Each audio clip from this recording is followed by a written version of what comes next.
This is the Lenovo Smart Tab, and it's kind of a genius combination of features. Look, in this form, it's a tablet, an ordinary Android tablet. It has the apps you've come to expect. You can email, you can play games, you can do tablet stuff and take it with you as you would a tablet.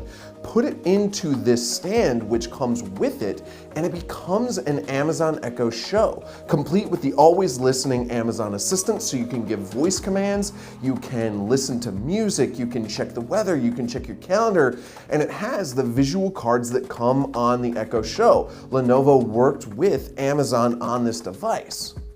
So it's basically a full-on smart display when you're not using it on the go, and then you get the power of a tablet for when you need it.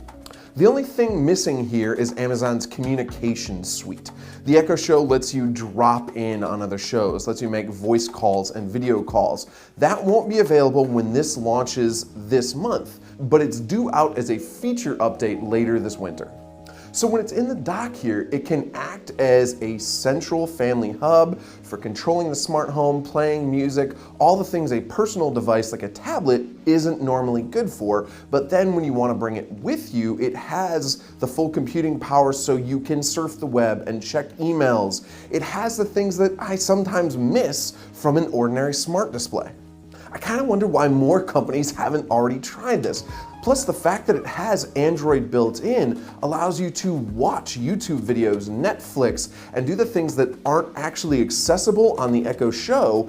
Plug it into the dock and you'll get the full screen experience with the speakers of the base. You can pre-order these smart tabs now, and they're due out later this month. There's two different versions of them. They have mostly the same functionality, but this one's a little sleeker, it has a little more memory, it has a fingerprint sensor, and a couple of other nice extras for when you're using it in tablet mode. Plus, they're both pretty reasonably priced. The P10 is $300 and the M10 is $200. Compare that to the Echo Show, which is $230 and doesn't double as a tablet. And I actually really like the pitch of the Lenovo Smart Tab. Lenovo says it's aimed more at tablet users than smart home users, but I actually think this combination of features could work pretty well for both.